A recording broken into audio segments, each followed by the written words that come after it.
Ito na yung dye na kulang namin, yung red at saka blue para sa anodizing. Ito sa gitna siguro. Ipay.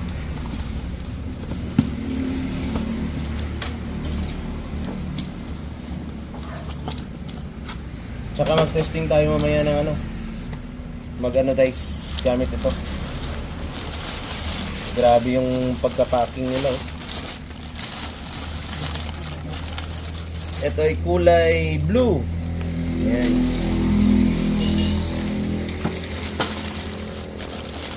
Ito naman red. May golden orange tayo. Maganda yung golden orange. Parang orange. Parang orange. Parang orange. Ano yung kulay? Red. Red. Pero kulang to. Dapat tatlo ito eh. So ito na. Red. Red. Anong kulay ito daw? Ang dami nating red ah. 4 ah. Okay. So meron tayong blue, meron tayong red at saka isang orange. Isa lang yung orange. Oo, isa lang.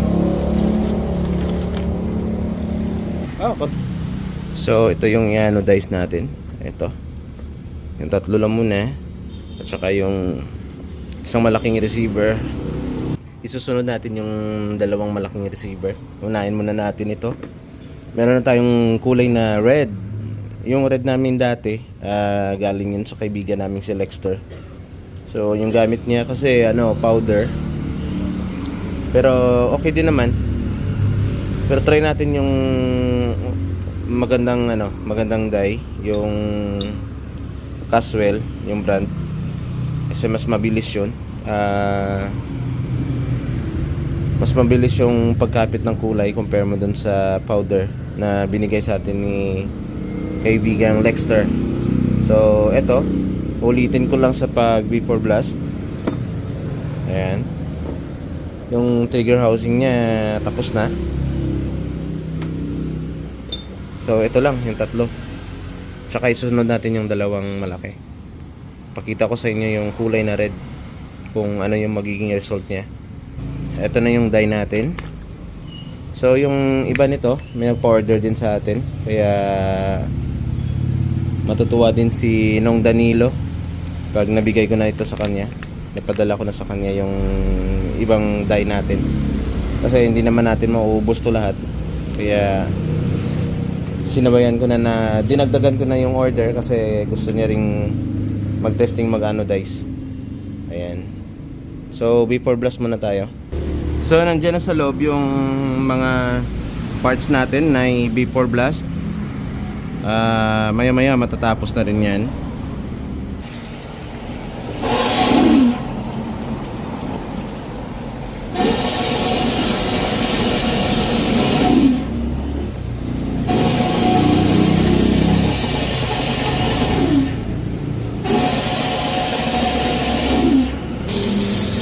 Ganito siya sa loob. Merong tubig. Parang inuugasan na rin.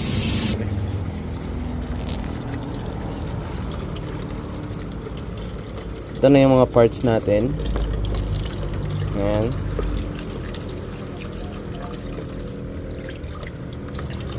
So ugasan lang natin para matanggal lahat yung mga oil. Ayan. So yung finish niya, ayan, sobrang balance yung pagka-finish kasi Vapor Blast yung ginamit natin. Pag gusto mo yung yung finish na glossy, ipapolish yan before i-anodize. Pero mas matagal kasi yung proseso ng polish, kaya Vapor Blast yung pinaka the best at pinakamabilis na gamitin. So after nyan, lalagyan natin ng mounting, tsaka ilagay natin sa anodizing bath. Ito po, sa nakikita nyo, puting-puti na siya. Ayan, ready for anodizing bath na ito. Ito na, start na siyang mag-bubbles. Ayan, sa galing sa ilalim. So yung computation pala ng volt at saka amps natin, doon mo naman makikita sa Google. 720p roll calculator ng anodizing. Marami kang pagpipilian doon. I-input mo lang yung surface area ng i-anodize, at saka siya na yung mag-solve kung ano yung amps at saka volt ang gagamitin mo. So ayan. So mag-set tayo ng timer dito sa kabila. Ito ay good for 2 gallons na. So ito almost 4 liters. So dapat yung ilagay natin dito kalahati lang.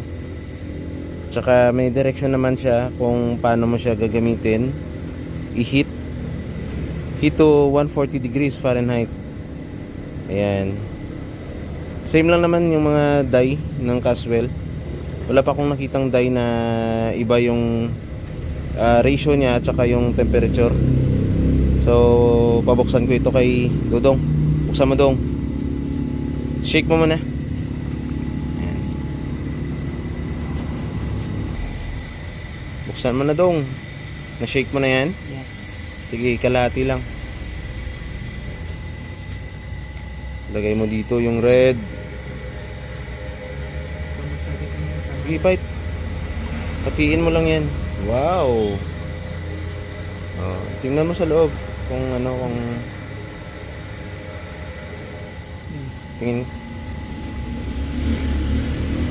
Dami pa nito. Oh, yan. Okay na yan. So, mamaya gagamitin natin to. Kulay pula. Eto, mikos-mikos muna tayo. Kulay pula. Tingnan natin kung kakapit yung kulay red mamaya. Yan. So, ito na nga, natapos na yung time niya. Kukunin na natin. Tsaka ilagay natin sa die. So, ayan. Subukan natin kung mas mabilis nga ba siyang magpula compare dun sa dye na powder natin. So ito,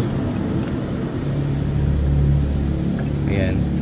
So sa akin, malalaman ko first dip ko pa lang na kumapit na kaagad. So hayaan lang natin ito ng ilang minuto para kumapit yung pula niya, yung kulay. Set tayo ng timer.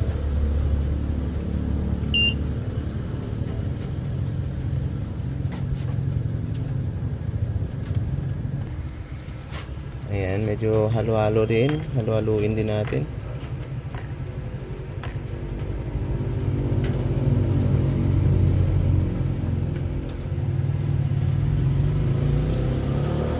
Yung dye natin mainit na. Yung swing lang at saka yung receiver yung red. Yung clip naman, nagpainit ako dito ng kulay black. Ayan.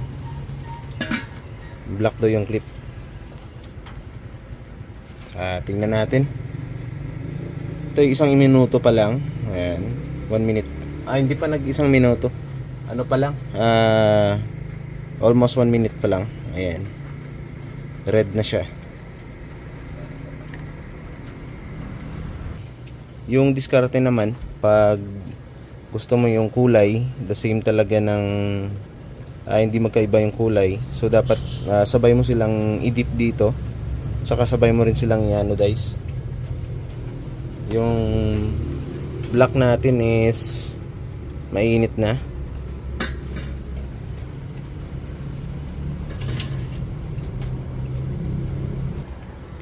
Eto, nilagay ko na rin yung clip sa black. Ayan, first dip pa lang natin, nag-gray na siya. So, yan yung palatandaan na kumakapit yung dye. So, eto. Ilang minuto na, i-check natin yung red. Ayan. Red na red siya.